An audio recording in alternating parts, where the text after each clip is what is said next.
ഓ എനിക്ക് വിശന്നിട്ട് വയ്യ. ഇന്നിപ്പോ കഴിക്കാൻ കപ്പളങ്ങേ ഉള്ളൂ, വേറെ ഫ്രൂട്ട്സ് ഒന്നും കിട്ടിയില്ല.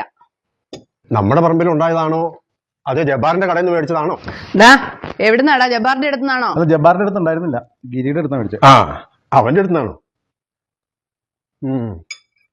കുഴപ്പമില്ല. ആ ഞാൻ കഴിച്ചതായിരുന്നു, നല്ല മധുരമുണ്ട്.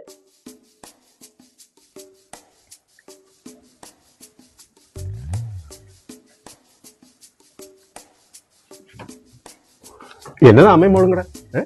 അവക്ക് ഏതാണ്ട് പറയാനുണ്ടെന്ന്. പറയടി. ഇരുന്ന് ഗിത്താർ വായിക്കാണ്ട് പറയടി. അത് പിന്നെ അച്ഛാ എനിക്ക് ഒരാളെ ഇഷ്ടമാ. ആ അത്രേ ഉള്ളൂ. അവനോട് പറയാൻ പറ, നമുക്ക് സംസാരിക്കാം. പക്ഷെ അച്ഛാ അവന് വിദ്യാഭ്യാസം തീരെ കുറവാ. 10ാം ക്ലാസ് വരെ പഠിച്ചിട്ടുള്ളൂ. അവന്റെ ചെറുപ്പത്തിലെ അവന്റെ അച്ഛൻ മരിച്ചു പോയത് കൊണ്ട് പ്രാരാബ്ദം കാരണം അവന് മുൻപോട്ട് പഠിക്കാൻ പറ്റിയില്ല. അതിലെന്താ മോളെ, പഠിപ്പിലൊന്നും ഒരു കാര്യമില്ല. ധൈര്യക്കണ്ടില്ല ഒരുത്തൻ, ആർക്കും ഒരു പ്രയോജനമില്ലാതെ. ബുദ്ധിയും സാമർഥ്യവും അധ്വാനിക്കാനുള്ള മനസ്സുമുണ്ടെങ്കിൽ ബാക്കി എല്ലാം താനെ ഉണ്ടായിക്കോളും. നീ എന്തായാലും അവനോട് ഇങ്ങോട്ട് വരാൻ പറയാ. അച്ഛാ പക്ഷെ ഒരു പ്രശ്നമുണ്ട്. അവനും ചേട്ടനെ പോലെ ഒരു ജോലി ഇല്ലാത്തവനാ. അല്ലച്ചാ, അവൻ ഇതുപോലെ വെറുതെ ഇരുന്ന് സമയം കളയുമല്ല, ജോലിക്ക് വേണ്ടി ശ്രമിക്കുന്നുണ്ട്. അത് സാരമില്ല, എന്റെ മരുമകനായി കഴിഞ്ഞാ അവനെ ഞാൻ എല്ലാ ബിസിനസിന്റെ ഭാഗങ്ങളും പഠിപ്പിച്ചിരിക്കും. എന്തായാലും അവനോട് നാളെ വരാൻ പറയാം. അച്ഛാ വേറൊരു പ്രശ്നം കൂടെ ഉണ്ട്. അവൻ നമ്മുടെ ജാതിപ്പെട്ടതല്ല. ജാതിയും മതമൊക്കെ ഞാൻ പണ്ടേ ഉപേക്ഷിച്ചതാ. എനിക്കതിലൊന്നും വിശ്വാസമില്ല. അത് നിനക്കറിയാവുന്ന കാര്യമല്ലേ. എന്തായാലും നിന്റെ ഇഷ്ടത്തിന് ജാതിയും മതമൊന്നും എനിക്കൊരു പ്രശ്നമല്ല. നീ അവനോട് നാളെ വരാൻ പറ. അച്ഛാ ഞാൻ പറഞ്ഞില്ലേ അവന് പഠിപ്പ് കുറവാന്ന് ഞാൻ പറഞ്ഞില്ലേ. അത് കുഴപ്പമില്ലെന്ന് അച്ഛൻ പറഞ്ഞില്ലേ. അവന് സ്വത്തുവകകളൊന്നുമില്ല. അവനൊരു വാടക വീട്ടിലാ താമസിക്കുന്നത്. സ്വത്ത് എനിക്കില്ലേ, ഇതെല്ലാം നിനക്കും കൂടെ ഉള്ളതല്ലേ. കല്യാണം കഴിഞ്ഞാ ഇത് അവന്റെ കൂടെ വീടല്ലേ അല്ലേ. വേലയും കൂലിയും ഇല്ലാത്തവന്മാർക്ക് ഉള്ളതെല്ലാം എഴുതി കൊടുത്ത് വിറ്റ് തുലക്കിടക്കാനും ഭേദമല്ലേ കഠിനാധ്വാനിയായ ഒരു മരുമകൻ വീട്ടിലേക്ക് വരുന്നത്. എന്റെ മോളുടെ സ്നേഹം തന്നെ വിലമതിക്കാനാവാത്ത സ്വത്തല്ലേ അവന്. പക്ഷെ അച്ഛാ വേറൊരു പ്രശ്നം കൂടി ഉണ്ട്. ഇനി എന്നതാടി പ്രശ്നം? നീ ഇത്രയല്ലേ എന്നോട് പറഞ്ഞോളൂ.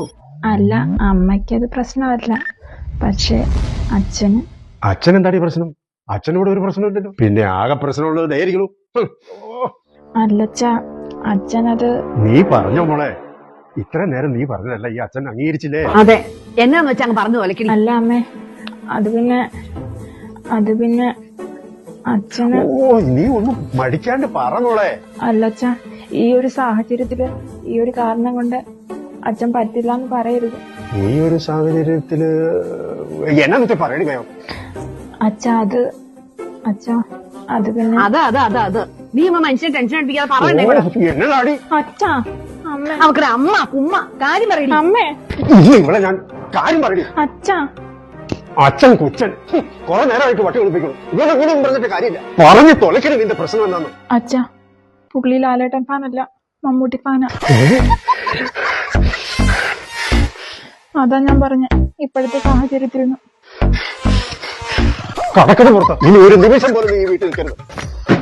കഷ്ടപ്പെട്ട് ടിക്കറ്റ് ബുക്ക് ചെയ്ത് എമ്പുരാൻ കാണാൻ വേണ്ടി കാത്തിരിക്കുന്ന കട്ട മോഹൻലാൽ ഫാനായി എന്നോടാ നീ വർത്താനം പറഞ്ഞ് ഇറങ്ങിക്കോണം.